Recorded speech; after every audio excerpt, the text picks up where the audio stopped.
स्वागत है आप सभी आंगनबाड़ी का फिर से एक नई वीडियो में। आईसीडीएस ने एक ज़रूरी निर्देश जारी किया है। जनवरी माह के जो टीएचआर के संबंधित में एक विशेष लेटर जारी किया गया है।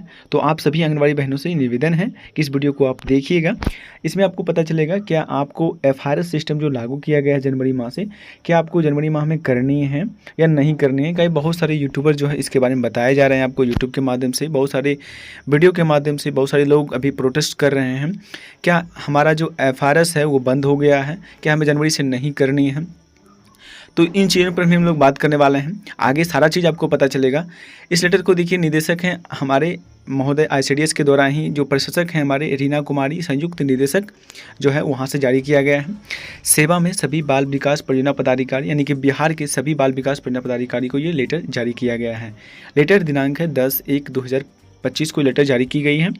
विषय यहाँ पर देखिए, वित्तीय वर्ष 24 से 25 में सक्षम आंगनबाड़ी पोषण 2.0 के अंतर्गत जो ऐसन्य प्रक्रिया के अंतर्गत जो केंद्रीय एवं प्रायोजित स्कीम केंद्रांश एवं राज्यांश की राशि जो आपको पोषाहार पूरक पोषाहार के लिए जो राशि उपलब्ध कराई जाती है, उस राशि को उपलब्ध कराया गया है। जो पीएफएमएस पर लिमिट डेट तक लिमिट रहती है, ये आप लोगों को पता ही होती है। तो इस चीज़ में देखिए सभी चीज़ों को बताया जा रहा है, कितना राशि भेजा गया है। इसके बारे में हम लोग ना ही जाने तो क्या फ़ायदा है, क्योंकि जो राशि होगी वो आपके अकाउंट में ही 1-2 दिन में जाना स्टार्ट भी हो गया। पोषाहार संचालित हेतु पीएफएमएस राशि की सीमा पीएफएमएस पर उपलब्ध की जा चुकी है, जो कि एक सामान्य समय तक लिमिट रहती है। ठीक है, इस सारी चीज़ों को बताया जा रहा है।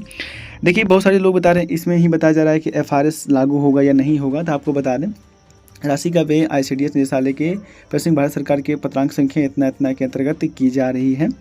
और यहाँ पे देखिए चौथे में जो प्रमुख बातें जा रही है कि पोषण टिकट पर उपलब्ध आधार पर सत्यापित लाभार्थियों के आधार पर ही पोषाहार वितरण करना एवं पूरक पोषाहार वितरण के उपरांत पोषण टिकट पर 100% प्रविष्टि करना सुनिश्चित करेंगे। तो ये एक प्रमुख बात है कि हाँ, पोषण टिकट पर जितने लाभार्थी हैं उसी के अनुसार आपको राशि दी जाएगी, और जितना का आप पोषण टिकट में ऐड किए हैं उस सभी का आपको वहाँ पर 100% फीडिंग भी करना अनिवार्य है।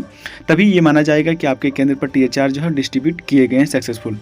तो ये आपका अनिवार्य है। अब यहाँ पे सबसे बड़ी बात है कि अब तो हमारे वहाँ पर जो है टीएचआर में अब एफआरएस का सिस्टम लागू है। तो क्या हम स्किप करके कर सकते हैं, क्या हम एफआरएस करना होगा?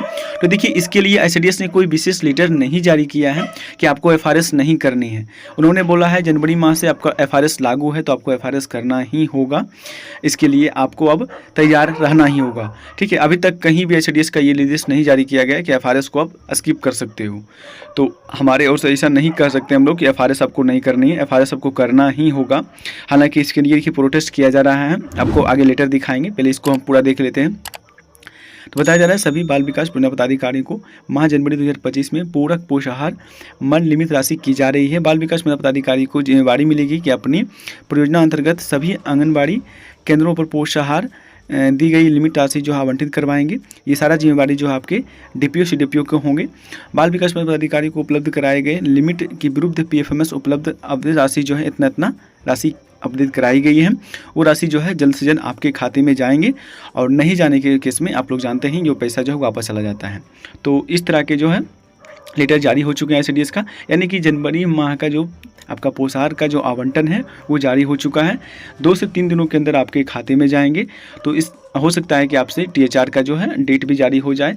तो अब अलग अलग डेट में आपके परियोजना के अनुसार, आपके डीपीओ पदाधिकारी के अनुसार जो है अलग अलग निर्देश में आपके यहाँ टीएचआर होगी।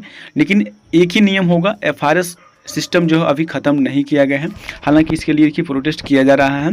यहाँ पर आप लेटर देख सकते हैं कि बिहार राज्य आंगनबाड़ी कर्मचारी संघ के द्वारा एक लेटर जारी किया गया है, जिसमें कि उनके द्वारा भी यहाँ पर गुहार लगाया गया है। जिला परिवहन पदाधिकारी को ये लेटर जारी किया गया है। छपरा चंपारण से है, सारण से है। विषय है एफआरएस माध्यम से टीएचआर नहीं करने के संबंध में। उपयुक्त विषय के संबंध में संघ में कहना है कि वही पदाधिकारी इतना इतना के अनुसार निर्देश दिया गया है कि जनवरी माह में टीएचआर के माध्यम से किया जाना है।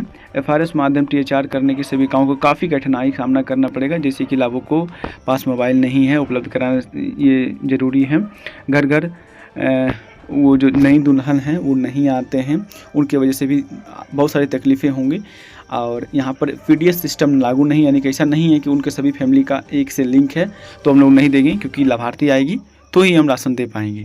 तो इस केस में हम THR सही से नहीं दे पाएंगे, 100% हम लोग का नहीं हो पाएगा। इसलिए हम अनुरोध करते हैं कि आप FRS सिस्टम को बंद करने का अनुमति दें। तो अगर आप ही बताएं, ये क्या ये DPO लेवल से संभव है? कभी संभव नहीं है। ये हमारे DPO CDPO का कोई संभव नहीं है। हालांकि यहाँ तक कि ICDS का यहाँ तक संभव नहीं है, लेकिन चाहे ICDS तो इसे 1 महीने 2 महीने के लिए स्किप करवा सकती है, लेकिन वो चाहे इसको परमानेंटली इसको गायब नहीं करवा सकती है, क्योंकि डायरेक्टली ये भारत सरकार का ये जो प्रणाली लागू किया गया है, तो डायरेक्टली अगर चाहे तो भारत सरकार इस सिस्टम को बंद करवा सकता है, क्योंकि पोषण ट्रैकर जो है उन्हीं का सिस्टम है। तो इस तरह की चीज़ें आपको देखने को मिलेगा। लेकिन ऐसा हो सकता है कि अगर आपके DPO CDPO चाहें तो इस महीने जो है स्किप करके, जो पहले की तरह हम कर सकते हैं, स्किप करके इस माह आपको THR करवा सकते हैं। तो देखिए, इसके लिए अभी भी देखिए कोई लेटर नहीं जारी है। जब तक एक लेटर जारी नहीं हो जाती है कोई अलग विभाग से, अगर इस तरह के जिला का लेटर जारी होगा तो आप लोग को पता है एक जिला में ही लागू होगा, लेकिन जब तक ICDS का लेटर नहीं जारी होगा या तो गवर्नमेंट सरकार का, तब तक आपको ट्रस्ट नहीं करनी है और THR आपको जो है वो FRS सिस्टम से ही करना होगा। ये ध्यान रहे, जब तक आपको ट्रस्टेबल चीज़ें, सत्यापित चीज़ें या डॉक्यूमेंट वाली चीज़ें आपको दिखाई ना दे, तब तक आपको किसी पर ट्रस्ट नहीं करनी है। ये हमेशा ध्यान रखें, नहीं तो कार्रवाई जो है वो आप पर होगी और आपको बहुत सारी चीज़ों का आपको देखना पड़ जाएगा। इसलिए आप लोग देख लें। फिलहाल इस वीडियो में आपको इतना ही जानकारी मिल पाया होगा। नेक्स्ट वीडियो में हम लोग कोशिश करेंगे कि और भी जानकारी आपको कोशिश मिलते रहेंगे। फिलहाल इस वीडियो में इतना ही। तब तक के लिए जय हिंद, राधे राधे।